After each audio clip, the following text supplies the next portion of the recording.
that there are many things that have gone wrong with prostate.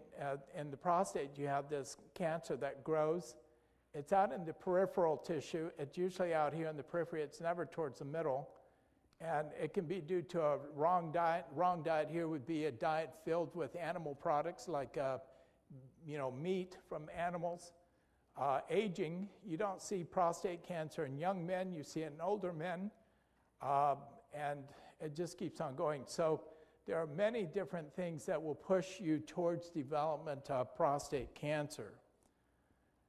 The one thing that brought this to my attention was the fact that we saw in the School of Public Health and in studies of epidemiology that the rate of prostate cancer in men is equal to the rate of breast cancer in women.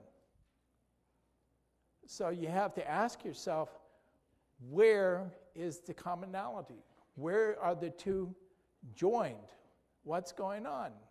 And it turns out that the breast tissue as well as the prostate tissue accumulates zinc. And zinc has the ability to kill prostate cancer. And so this is what we're looking at here. Zinc plays an active role in maintaining prostate health. In fact, the prostate accumulates more zinc than any other cell in the human body. Studies reveal that the presence of zinc in the body helps to suppress tumor growth, especially in the prostate. So zinc, if you have different tissues like the thyroid accumulates iodine. The parathyroids accumulate boron. The prostate, the human prostate, accumulates high doses of zinc. And zinc is the one tissue that has the highest concentration of zinc is the prostate. Now it turns out that all cells have a requirement for some zinc. Zinc acts as a tumor suppressor, altering the biology of prostate cells to make them less likely to undergo malignant transformation and less able to multiply and survive as cancer cells. Zinc is a powerful tumor suppressor. Researchers have discovered that there is a transporter protein that enables the peak levels of zinc to be maintained in the prostate. The transporter is stimulated by a hormone called testosterone and prolactin. Now, what's interesting here is that we have seen from the time that a male undergoes male menopause, it's called andropause. From the time that a man undergoes male menopause to the time of death is about 15 years on average, nationwide. So that, and what we have discovered is that testosterone, it's the lack of testosterone. Lack of testosterone is what gives you andropause, male menopause. And there are doctors out there that say, if you take testosterone, it's going to be like pouring gasoline on a fire for development of prostate cancer. And the answer is liar, liar, liar. Because testosterone does not stimulate the making of prostate cancer. Please get that in your heads. Testosterone does not stimulate the making of prostate cancer. What testosterone does do is that testosterone stimulates the transporter to allow the prostate to up the levels of zinc into the tissue, and that is what protects you from prostate cancer. Okay? Lack of zinc, you get prostate cancer. So the prostate makes the fluids that help you to lubricate the different tissues of the body. The bulk of prostatic fluid is secreted from the outermost regions of the prostate, the so-called the peripheral zone. Here's the urethra, here's the peripheral zone, and that's where prostate cancer grows. And frankly, that's the area of the prostate that has the least amount of zinc. So the zinc deficiency in the outer edges of the prostate is where the cancers like to grow. Cells in the peripheral zone are highly specialized to accumulate zinc. The result is that prostate tissue contains zinc that's 10 to 15 times that of any other tissue in the body. Prostate peripheral zone cells are empowered with a special zinc transporter called the ZIP1, and this helps to pull low level of zinc in the outer edge of the prostate, and with the ZIP1, you can increase the concentration of zinc into very high levels inside the prostate. We have now found the ZIP transporter in the stomach. We have found it in the breast. We have found it in the thyroid. We have found it in other tissues. And when we look at cancer rates in these other tissues, we find that they come up pretty close to the same rate of cancer like we see in the prostate. So zinc is not just unique to the prostate. There are other tissues that are zinc dependent also.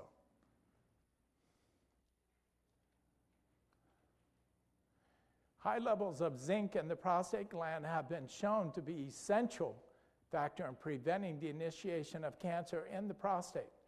At high levels, zinc is toxic to most human cells, but the prostate has developed a mechanism for concentrating zinc, and which allows the prostate to put these super high levels of zinc into the tissue. And basically, the higher the zinc in the prostate, the less problems with prostate cancer you will see in the population. Zinc has been found to be a very powerful tumor suppressor. Zinc has the ability to turn off, it switches on the programmed cell death mechanism called apoptosis. Apoptosis is one of the body's main self-protection mechanisms. And basically, zinc has the ability to go to a cancer cell, turn on the switch, and say, it's time to die.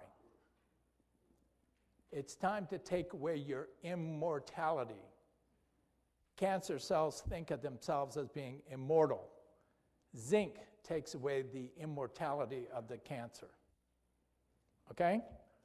Now you understand the importance of zinc, and there have been studies basically showing that in prostate cancer, the cells of the cancer lose their ability to concentrate zinc.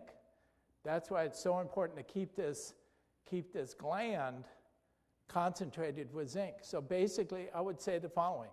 All men above age 50 should be taking zinc on a daily basis for the rest of your life.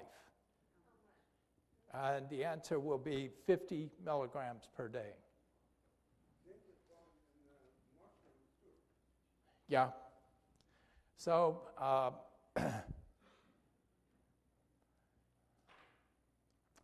zinc it's been shown that zinc blood levels decrease, low levels of zinc are seen in increased malignancies such as lung cancer, head and neck cancer, breast cancer, stomach cancer, esophageal cancer, prostate cancer, where there's elevated zinc levels, these tumors just don't exist.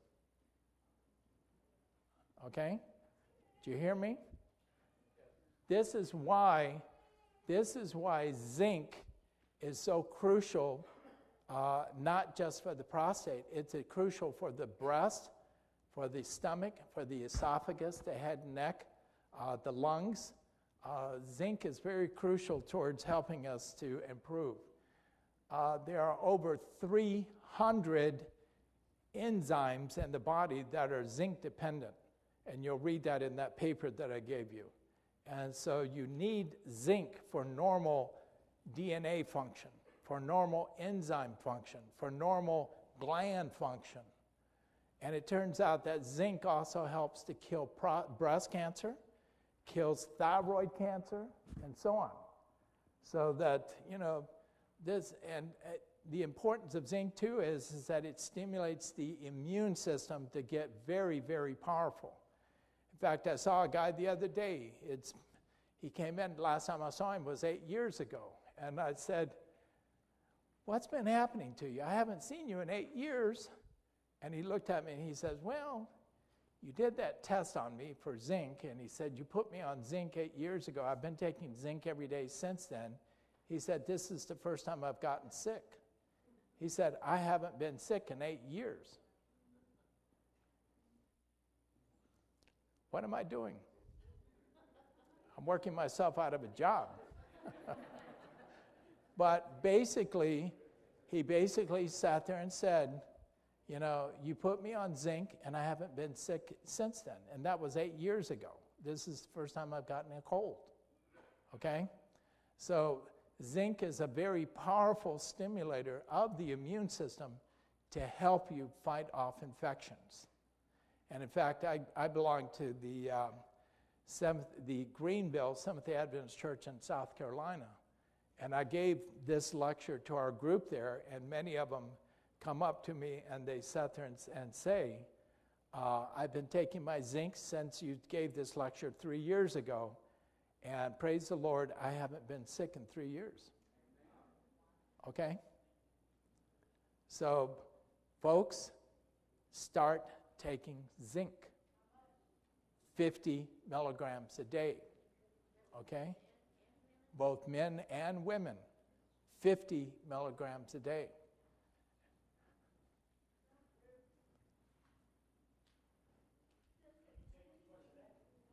Yes. Zinc? Yes. In fact,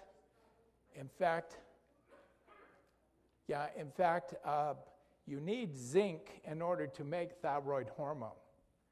You need iodine to make thyroid hormone. You need selenium to make thyroid hormone. And if you don't have these trace minerals, you're going to have trouble with hypothyroidism. Okay? Now let me give you one, this is just a side note. The side note here is that in China, they did a study called the China study. Okay? And in China, they discovered that in certain communities, there was very little selenium in the community. The rate of cancer in the community was like 5,000 cancer cases per 100,000 people in the population.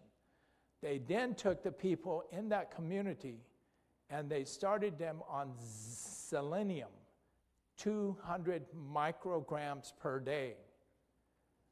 And then they watched them. Over the next 5 years, the rate of cancer, all cancers, all categories, the rate of cancer dropped from 5,000 per 100,000 down to 500 per 100,000.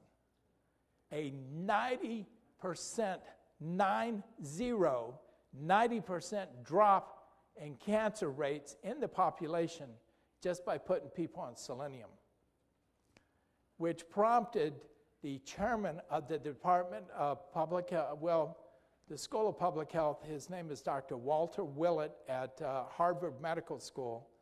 Dr. Willett put out a recommendation that he wrote a book, and it's 7 health habits that you need to develop. And in his book, he said, one of the health habits that we all need to develop in this nation is the taking of selenium on a daily basis.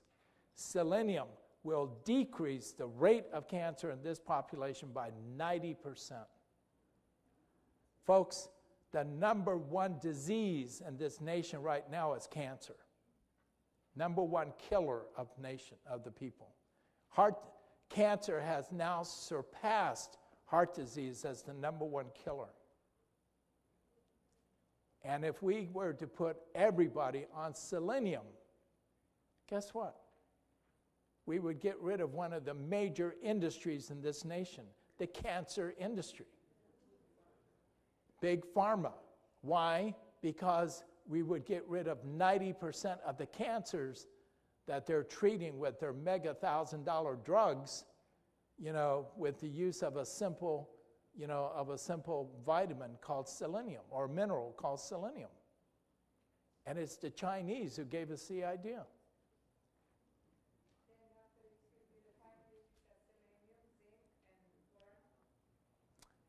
No, boron is not so much for the thyroid. The boron is for the parathyroids, which help you with your skeleton and with arthritis. Iodine. You can't make thyroid hormone unless you've got plenty of iodine.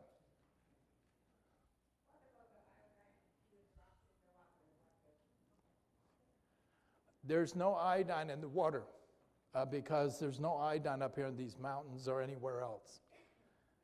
Now, look at this. Studies on variation in zinc from groundwater and other environments have shown that areas of the nation that have the lowest amounts of zinc have the highest rates of prostate cancer. By the way, where are the zinc mines of the United States? Huh? Right? Where? No. Oklahoma. Why do I know that?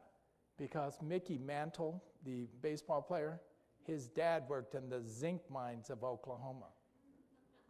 Okay? How do you like that one for trivia?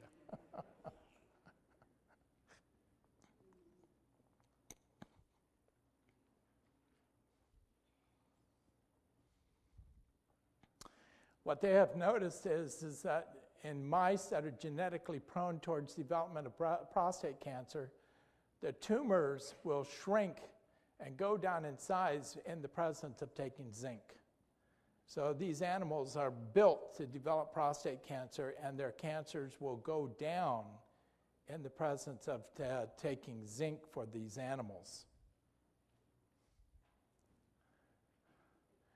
Rats that are exposed to a known prostate chemical carcinogen found that the animals with the high tumor incidence had low zinc levels, consistent with human studies that have been done. In carcinogen-treated rats, demonstrated high levels of markers of oxidative stress and pro-tumor signaling molecules, and so on. Now, basically, we need to talk about chemical exposure. The more chemicals we expose ourselves to, the more cancer we get. Let me give you an illustration. How many of you know where Cancer Alley is at here in the United States? Cancer Alley is between St. Louis and New Orleans, and it's the Mississippi River, where all the industries of the north and all the industries along the Missouri River dump their carcinogens, their chemicals, into the Mississippi. And then the communities, I think it's 50 miles on either side of the Mississippi, pull water from the Mississippi, and they drink that water. The rates of cancer in those communities are like 10 to 15 times higher than the rest of the nation. Which explains why is there St. Jude's Hospital for Children in Mississippi? In Memphis. Because of the high rate of cancer among children who drink water out of the Mississippi. The more contaminated your water is with carcinogens and the chemicals that we've got, the more the rate of cancer you will see in the population. This includes breast cancer, ovarian cancer, and so on. We're talking 15 to 20 times rate of cancer higher than the rest of the nation for all the women that live along the Mississippi River, from St. Louis all the way down to New Orleans. That is called Cancer Alley. So when you're talking to people and they live close to the Mississippi and they're getting the water out of there, you know what's going to potentially happen there. So it's better to, be sure that those people, and in these mice that were, these mice, they gave them a known carcinogen and the animals went on to develop prostate cancer. But if you give them zinc, you can modify that. And human prostate cancer cells treated with zinc significantly reduced expression of the pro-inflammatory cytokines known to promote prostate cancer. So zinc helps to reduce inflammation in there. Now, folks, this one you've got to take home because this is going to be your most powerful statement tonight. There is a new product that's just been released by the FDA. It's probably the most powerful antioxidant that we've now got. You got a product out there called vitamin C. It's a good antioxidant. Vitamin C, the body can use over and over again, maybe 4 times. There is a new antioxidant that's come out on the market that the body can use 20,000 times. That is, you can reuse it up to 20,000 times. It's called PQQ. Write this down because you will never forget it. PQQ. You need 20 milligrams a day, and PQQ is probably the most. PQQ not only works as an antioxidant, it also stimulates cells to make new mitochondria. Mitochondria is what helps you to make energy for your cells, okay? Illustration, come on up here. This gentleman is 90 years old. You're 93 years old. Turn around. Now, when he was born, these brain cells were with him, and they're still with him, okay? But the brain cells are slowly maturing, and they're getting, all their biochemistry inside is getting older and older and older. The mitochondria for his brain cells are starting to make less and less energy. As those mitochondria make less energy, he's more prone towards development of Parkinson's. Parkinson's is a disease of old mitochondria inside the neurons of the brain. PQQ stimulates the making of new mitochondria in these nerve cells. Okay? And so the other disease that happens at my age, 65, 5% of you will develop Alzheimer's. Okay? By the time we are 85 years old, 80% of us will have Alzheimer's. So as our neurons get older and older and older, Parkinson's starts showing up, Alzheimer's starts showing up, and PQQ reverses the changes that are occurring inside the neurons and helps those neurons to become young again. It's in the medical literature. It just got released by the FDA not more than a few weeks ago. Thank you.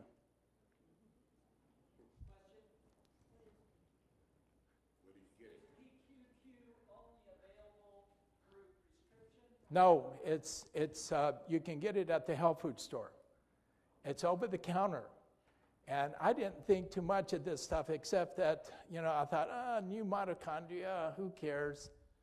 And then I did a weekend warrior event. I cut the grass. And I picked weeds. And by the end of the day, I was aching all over, okay? I thought, I'll just go to bed, I'll sleep it off, and I'll feel good in the morning. Woke up the next morning, I'm still aching and hurting all over the place. So I thought, well, now's a good time to try some PQQ and see if I can crank up the old energy production.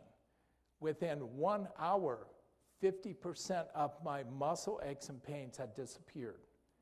Within 4 hours, 100% of the muscle aches and pains had disappeared. First time taking PQQ.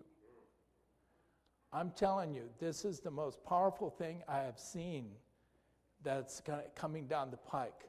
There's a product out there called resveratrol that comes from grapes and muscadines that helps to keep you guys young and so on. PQQ is predicted to outdo resveratrol by a long shot. 20 milligram per day. It's a vitamin. It's in the coenzyme Q10 family. But it just came out on the market, and I'm telling you, they should have it at the health food store here. If they don't, they can get it. But I'm telling you, I've never seen anything like it.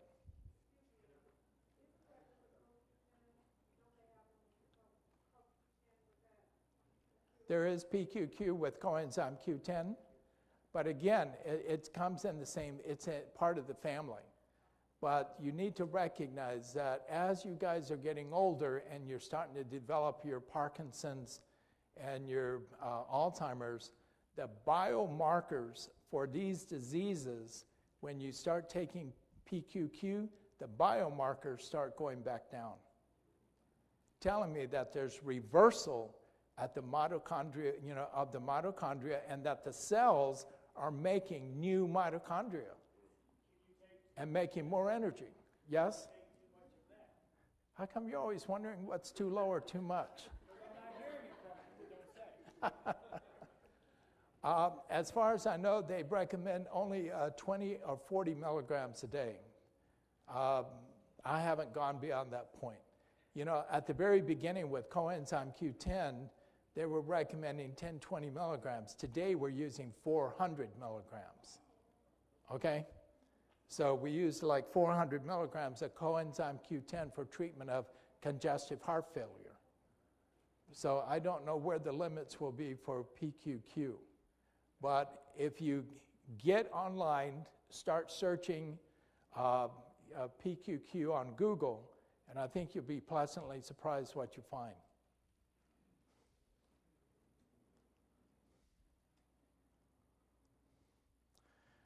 This is interesting. Zinc treatment significantly lowers levels of other molecules that tumors use to promote new blood vessel growth, as well as proteins that promote invasion and metastatic spread.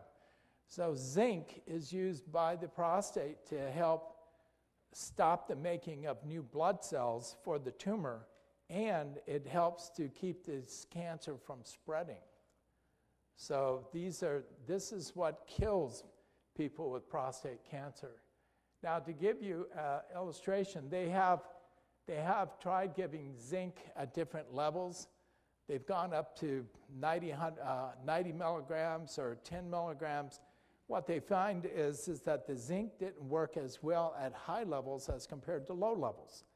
So what dosage is best? Probably somewhere between 25 and 85 milligrams a day works. I just sit there for convenience and say, go to 50 and stay there, okay? So, but 50 is a good dose, and it should help all of you. What about for children or young adults? I would give lower doses of zinc, probably like 25 milligram or 10 milligram for children. For the teenage adults, I would say 25. Again, remember, zinc, if you take zinc, zinc will decrease total amount of infections in the population. So that zinc really, really does work very nicely for that.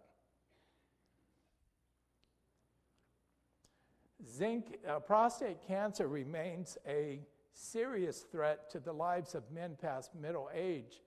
Fortunately, prostate cancers grow very slowly, making early intervention possible. Listen, you remember a guy by the name of Linus Pauling, the inventor of vitamin C? Remember him? Linus Pauling developed prostate cancer at age 65. Linus Pauling decided not to do any surgery or anything for that. He took his high doses of vitamin C. Linus Pauling died of a heart attack at age 94.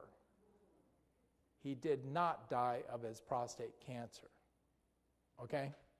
So just to let you know, prostate cancer does grow slowly, and we have a tendency in this society that says, I've been diagnosed as having cancer. I need to have it out tomorrow. Some cancers can sit around for a while, like thyroid cancer. Some thyroid cancers, you can take them out 2 or 3 years from now. They don't have to come out tomorrow, okay? So you need to be aware. The problem is tomorrow, the cost of the surgery is going to be 5 times what it is today, you know?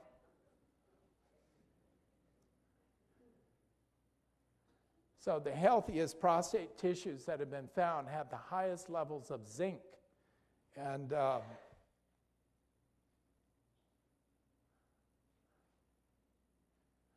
there is a test that has been developed, and you might be able to do that test here. It's called the zinc taste test.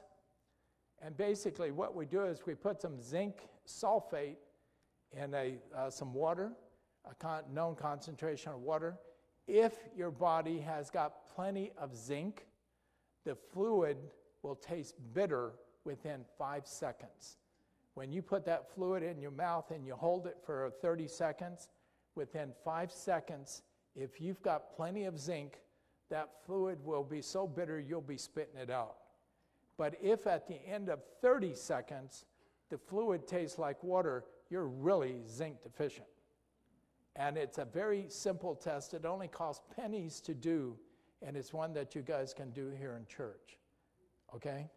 It's an easy test to do, but it is a test that will give us a very quick and reasonable answer as to whether somebody is zinc deficient or not, or if they're getting enough, okay? But it's known as the zinc taste test. Any questions? No, ma'am. You, Dorothy has got some cards of a place in Colorado. Yes, you've got the card, and you can call them up, and they have the zinc taste test fluid there, and they can send you a bottle of that, and then you can try it and see what happens. Okay? So, yes, ma'am. Let's get it on tape. We need this on tape. Thanks. I just want to know about diatomaceous earth because it contains zinc and selenium and silica. Okay, what's wrong with her statement? Say it again. They need to hear you. I want you to listen carefully and then talk to me and tell me what's wrong with her statement. Go ahead. Is it my accent? No, you speak perfect Puerto Rican. Diatomaceous earth. The word is contains probably that you don't like. It's made up of zinc, selenium, and silica. Okay. So what's wrong with the statement? Huh? Her problem is that you don't know how much zinc, selenium, things like that. And that's part of the problem is that we've got this science down to the milligrams. So with zinc, you need 50 milligrams. Diatomaceous earth, how many milligrams of zinc are in there? Oh, it's got zinc in there. That's a bad statement. It needs 50 milligrams. It's got selenium in there. Well, it needs 200 micrograms. How much does it have? 5 microgram? You see what I'm saying? So you need specifics as far as some of these things are concerned. There's one out there that provides trace minerals. It's a product that comes out of Utah, and it contains 95 trace minerals. Okay? What's wrong with that product? Huh? It's not how much.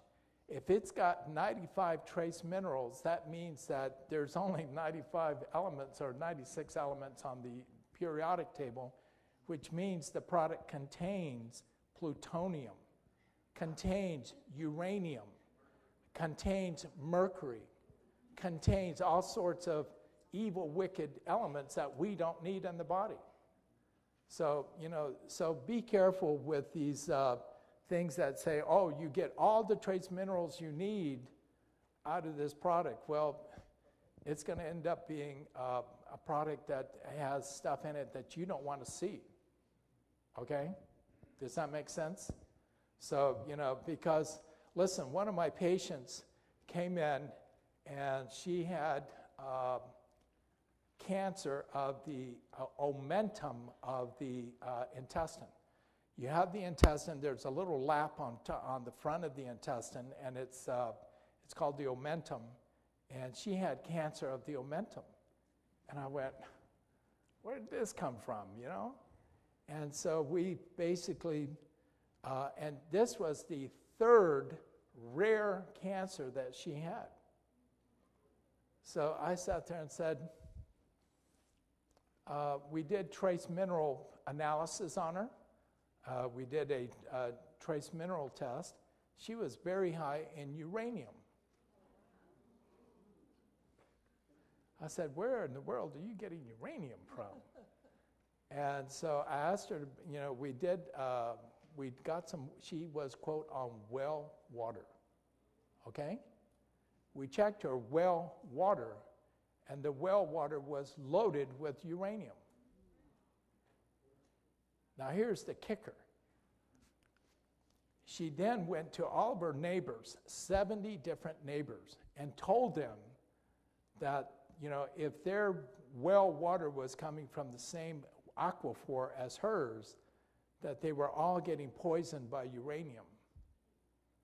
Do you know that 25 families sat there and said, we don't want to hear about what's happened to you. We don't want to test our water. We're just going to keep on drinking our well water. How stupid is that?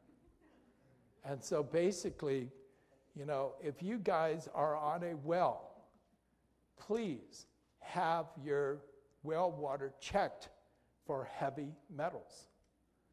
Because if your well water's got uranium or plutonium or some type of heavy metal in there, it may be killing you. I'm sorry, not all well water is safe, nor is all water coming out of the city, but it's better than drinking water that's contaminated with heavy metals. And that's where we get into problems. So, you know, live a cautious life. That's all I'm asking you to do. Question the things that are going on. If you think you got a nice well, great. Check the water out. Make sure that it's clean. Make sure that it's not loaded with a lot of, you know, weird stuff in it. And if you live along the Mississippi, don't drink the water from there, because that water will kill you. Yes, sir. Towards the back.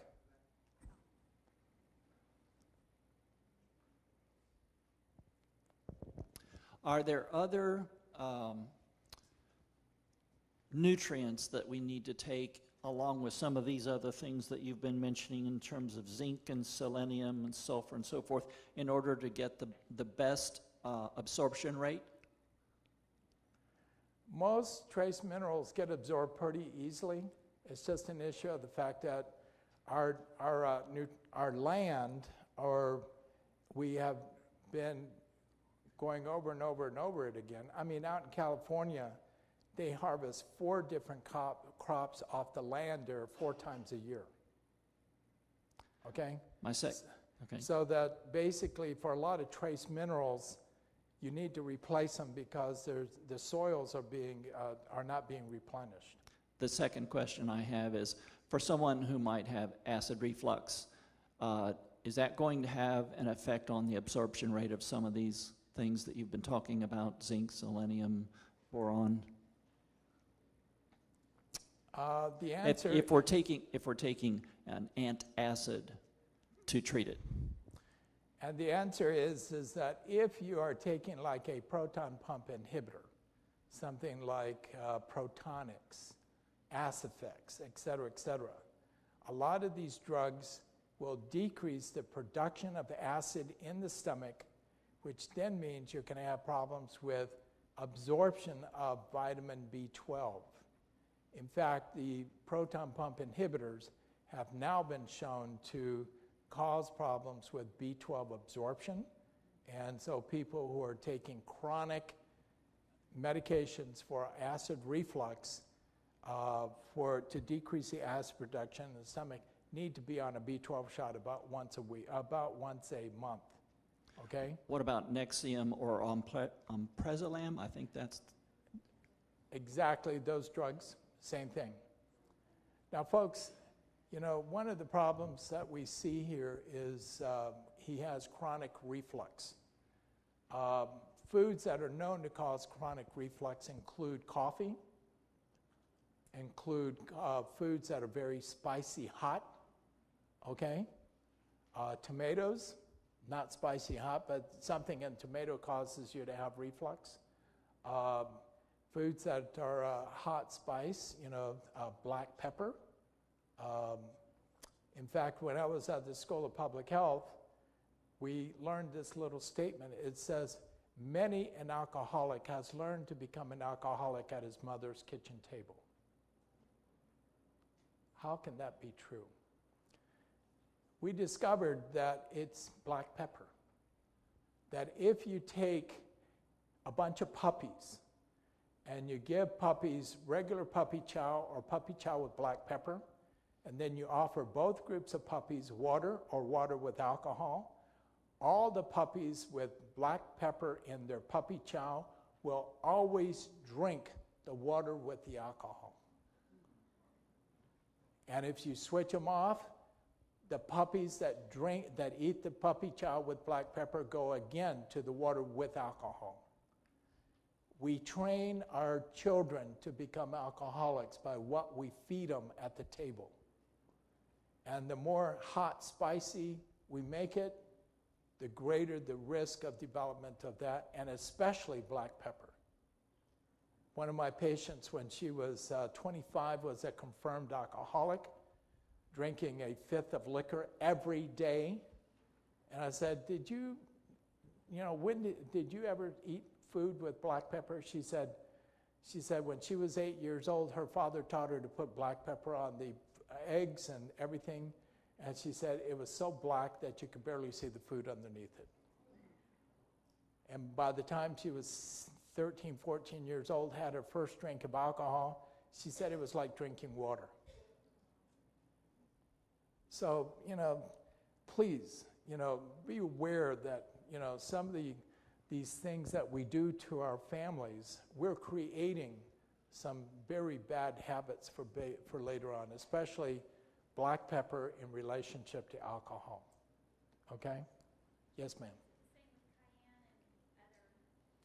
Hot, spicy, yes. Is this the same with, hot, spicy foods? The answer is yes. You train the taste buds to eat lots of spicy, hot stuff, you're going to crave other stuff. And, and like this girl, she basically sat there and said, when I drank my first drink of liquor, she said it was like drinking water because my taste buds have been numbed from eating all this hot, spicy stuff when I was younger. Okay? Yes, sir. I was just wondering, do you have a list of other, dosages or whatever of various other minerals besides the one you're discussing this weekend? And then other question is, do you recommend drinking like bottled water as opposed to tap water? And then I guess the final question is, I take like a multivitamin. Do you recommend getting off multivitamins and then taking individual things at specific milligrams? A good and so forth? multivitamin is great, but we have to be careful what's inside the multivitamin. Like, just to give you an illustration, prenatal vitamins. Who would think that there would be any problem there? In the New England Journal of Medicine, just about 5 or 6 years ago, they published a paper on prenatal vitamins, and they showed that 50% of prenatal vitamins contained no iodine. Yet iodine is crucial towards development of the central nervous system, especially babies inside the uterus. Okay? So look at your stuff and just get a good look at it and try to make a decision from that. But, we basically, the thing that I do, especially for all of you, is if you got one of these cards, on the back, they offer a silica product. It's made from pharmaceutical grade opal. And if you will start taking that, the opal, or the silica, has the ability to increase your mental function.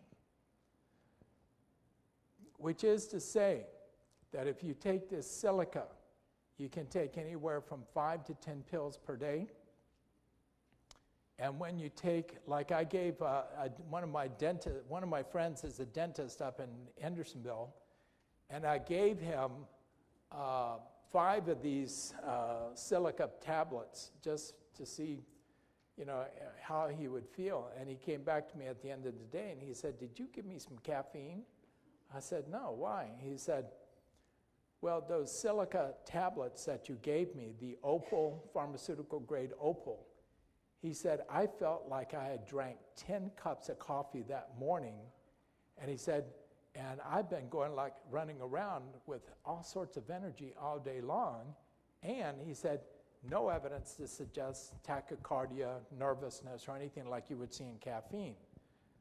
The silica, you were made from silica, and I'm replacing the silica, and you will find out that this stuff really does make you more mentally alert." The pills are 150 milligram, and you can take anywhere from 1 to 10 pills per day. But no, it's not on the back of the card. So on the back, write the word silica, 150 milligram, and you can take anywhere from 1 to 5 pills per day, depending upon how much energy you need for the day. But I'm telling you, you just never, never, never take PQQ, silica, or any of these things at nighttime, because you won't sleep. Your brain will be so wide awake, and you'll find out that Flechas was right. How about cayenne pepper drops for the reduction of blood pressure? There's other better ways to drop the blood pressure than taking something that's a stimulant. If you, especially in the cayenne pepper category, because cayenne pepper is very irritating to the human brain.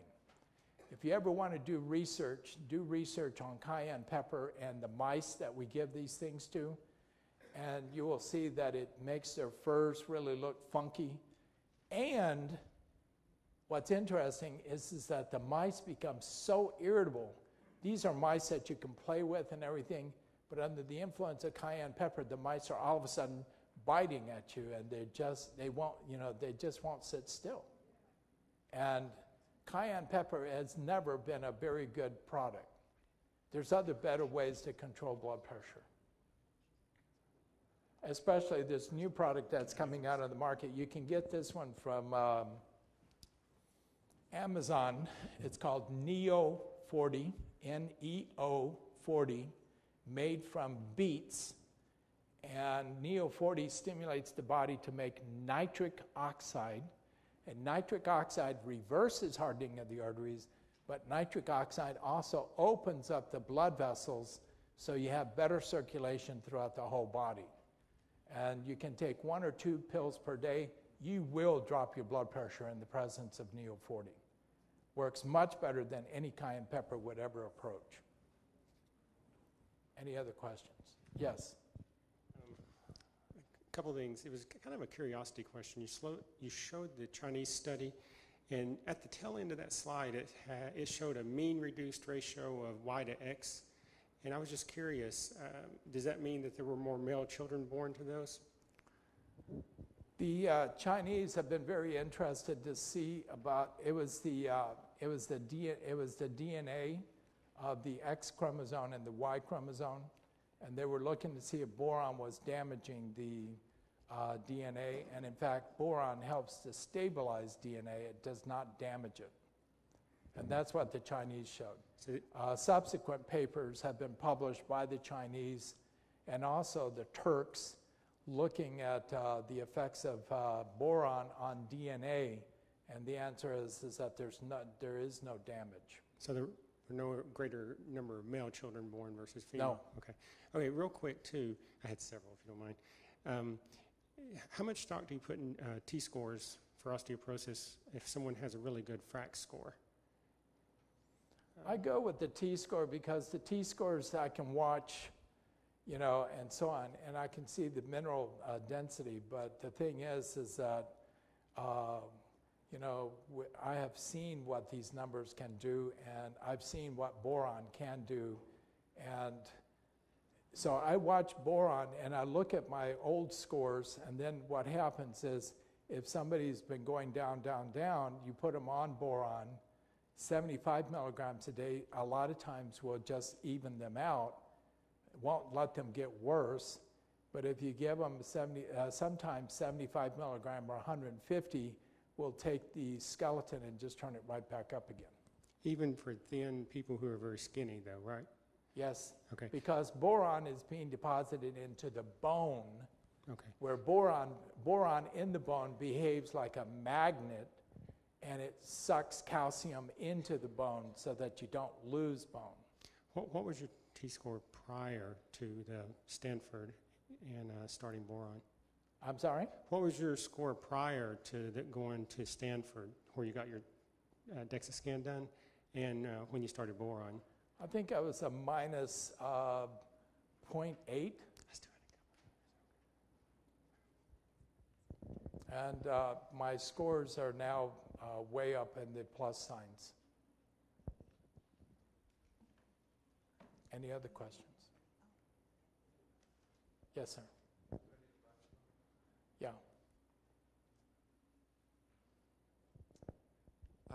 Relative to your pH level in your blood, and given the fact that your body will try to achieve an optimal pH by pulling alkaline minerals out of your bones, can we infer that boron is actually alkalizing, or is it involved in any way in that process? And how important is your pH when considering osteoporosis?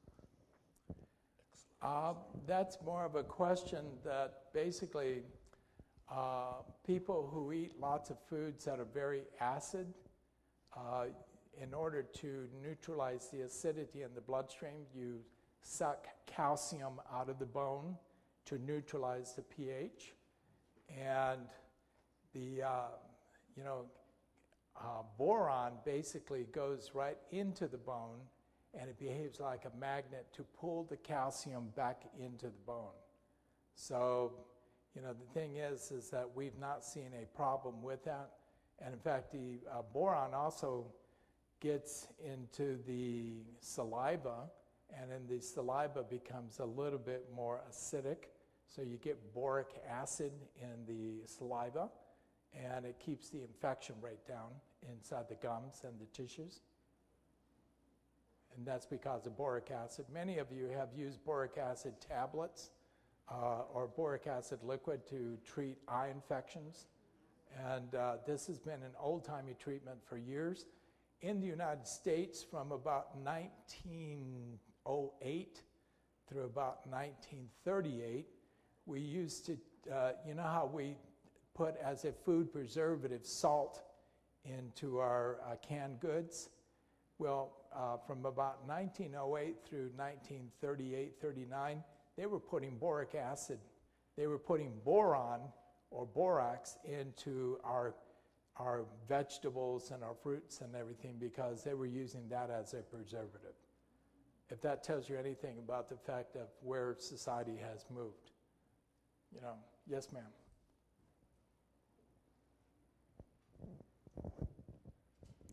You mentioned that in Turkey and China and Israel, they had a very low incidence of arthritis because of the high boron levels. What about osteoporosis in those areas?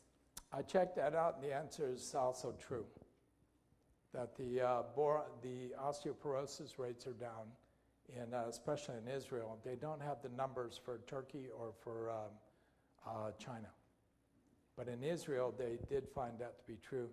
The Israelis who get sick with osteoporosis and so on are the Israelis who move in from other areas, the ones out of Russia, the ones out of the eastern countries, and so on and so on.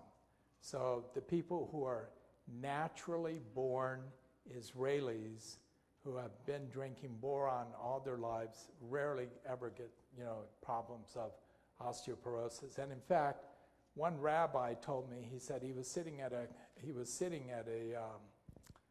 cafe in Israel at Tel Aviv, and he said you can tell who's an import and who's naturally born. He said the imports walk around like this, okay, the Israelis, and he said that guy came from somewhere else because he said same age Israeli walks around like this, okay? They don't have the osteoporosis that you would see otherwise. But the Israeli doctors can pick them out and they can tell you where they're coming from and how long they've been there just based upon that. Okay, thank you. Do you think that perhaps because Loma Linda has such high longevity and good health, it's been studied, it has anything to do with the boron that's found in that area in Southern California? Could be.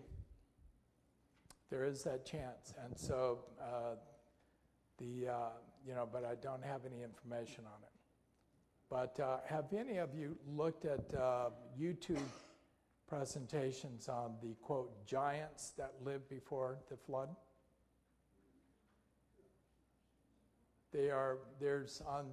You can go and type in on YouTube giants, and then the word for Nephilim. And the Nephilim were giants that existed before the flood.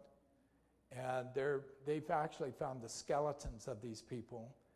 And these people have skeletons that are somewhere between 10 and 36 feet tall.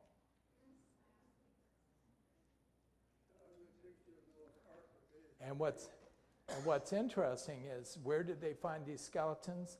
In areas of the world where there is the highest amount of boron. Just type in the word NEPH, Neph, and you'll see just type in giants and Neph, and you'll see the videotapes on that. But basically, they have been finding the skeletons of people that existed before the flood.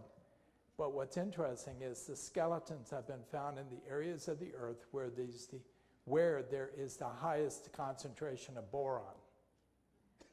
You don't see it elsewhere. Yes, sir. I had just one other little tidbit that's interesting. I've been using zinc oxide in Balmex for not an antiperspirant, but a deodorant. You only have to use it once a week. It kills bacteria for a whole week. Just a tiny bit under each arm, rubbed around. And so zinc has all kinds of other antibacterial properties too that's very helpful. Zinc been is, doing it 15 years and no if you side do effects. research on zinc, you'll find it remarkable what it does. But this paper that you have here that we provided for you about zinc should do more than enough to convince you that there is something there. What does zinc look like in the heart? It's called atrial fib.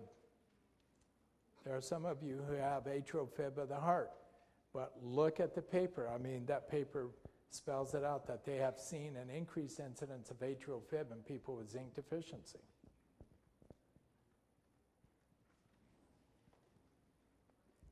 You talked about testosterone and boron, but what about estrogen and boron?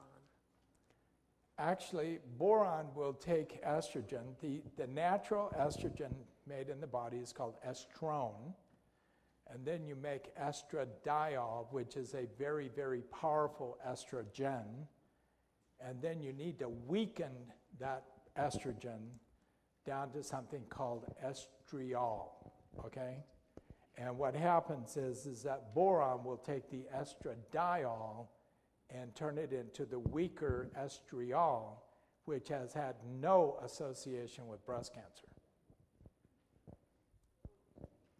Estradiol, breast cancer. Estriol, no breast cancer. And that's the estrogen that boron will push you to start making. Does that make sense? I mean, it's really neat.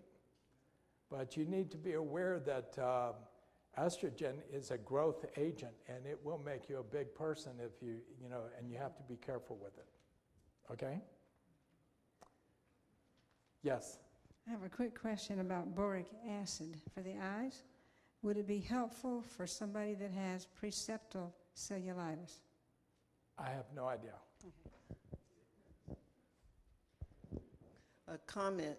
I started taking borax 1/8 of a teaspoon in water to counteract the effects of fluoride. What I was told is that it changes the chemical properties of fluoride in the water, and it's no longer fluoride. It becomes something else. So that was a comment. But my question is, lipoic acid, alpha lipoic acid, how does that benefit the body? Or have you heard of it? I've heard of alpha lipoic acid. It's used to help with liver detoxification, to get rid of toxins for the liver. It also helps with people who have diabetes, but it's mainly for people with liver disease. It helps with that. Now, there is a disease that is coming up on the scene right now. It's called fatty liver.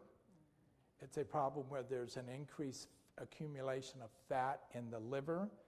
Right now in the United States, it's affecting 33% of the population. Within 10 years, fatty liver will affect 1/2 of you. 1/2 of all Americans will have fatty liver. Fatty liver is now becoming the #1 source of liver failure in the United States. Why? Because we have, there is a chemical that is missing in our diet and it's called choline. And choline you recognize as a product called lecithin, okay? But choline is also in eggs, and we've been telling people to quit eating eggs, right? And because we are not eating eggs, we're eating lots of, everything else. The choline from eggs is crucial towards stopping fatty liver. But right now, 1/3 of you have fatty liver, and within another, by 10 years, 1/2 of everybody in the nation will have fatty liver. And fatty liver is felt to be due to too much sugar. One of the main sources of this is too much sugar. They first identified it back in 1949 at the Mayo Clinic. And at the Mayo Clinic, they had something like, they found a man who was drinking 20 Coca-Colas per day. Now remember, 1949, a Coca-Cola cost 5 cents of Coke. 5 cents of Coke. So for $1, you could buy 20 Cokes. And this guy was drinking 20 Cokes a day, not a diabetic, and he developed fatty liver. So fatty liver is a disease more of too much sugar, and the sugar is accumulating fat inside the liver, and that fat is inflammatory, and then the inflamed liver will turn into fatty liver hepatitis, which then goes into fatty liver cirrhosis. So cirrhosis is not always due to alcohol or being a diabetic. It can just be there because you're eating flat out too much sugar. Don't know about honey, so I can't say. Not the same as sugar. It's still sweet. Okay. Last question. Yes, sir? What's your opinion about veganism versus Ask me what my opinion is about Jesus Christ after he is risen from the dead. He's in his glorified body and is eating honey and fish. You answer that one, I'll answer yours.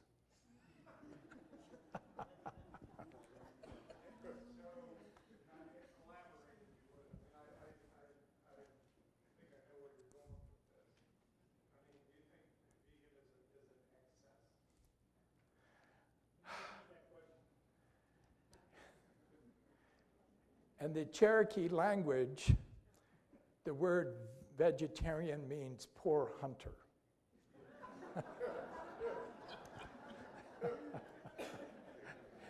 But basically, I think the answer is that you approach vegetarianism by doing it correctly and being safe with what you're doing. But there are There are some people who need meat. There are some people who, who need extra sources of protein. Other people, they need to be trained and they need to learn how to do this. So the best choice, we were created, listen, if you're a canine, if you eat meat, what does your jaw do? Right? So the jaw in animals that eat meat is like this, but animals that eat vegetables, what happens to their jaw? Right? We were created to be vegetarian. So the original diet of mankind in the Garden of Eden was vegetarianism. Now what we don't know is whether man ate eggs or whether, whatever other things they ate in the garden. But what I do know is that when I look at Jesus Christ at the resurrection and he's in his glorified body, you got people who just refuse to eat anything from the animal, including honey. And yet I see Jesus Christ at his resurrection eating honey, and he's eating fish in his glorified body. Okay? So I have to I have to try to balance all that out. And again, a lot of the answers to the questions we have in medicine today can be answered from the Bible. And what is life after this, I don't know, but I'm sure that whatever God provides me, I will be thankful. Okay? Yes? When you were speaking about fatty liver, wouldn't the artificial sugars like high fructose corn syrup, aspartame, and all that fit in the same category? They've been able to produce fatty liver in humans with the use of corn syrup. I don't know about the aspartame, but I do know that with corn syrup, they've been able to do it as well as regular sugar. Okay? Well, folks, thank you so much. We will see you tomorrow morning. 9:30. 9:30, and we'll be talking about iodine and the implications of what iodine deficiency looks like and what we can do to use iodine to reverse mental function or reverse some of the problems of mental deficiencies with iodine, as well as iodine for fibrocystic breast disease, breast cancer, polycystic ovaries, things of that nature, okay? Thank you. God bless.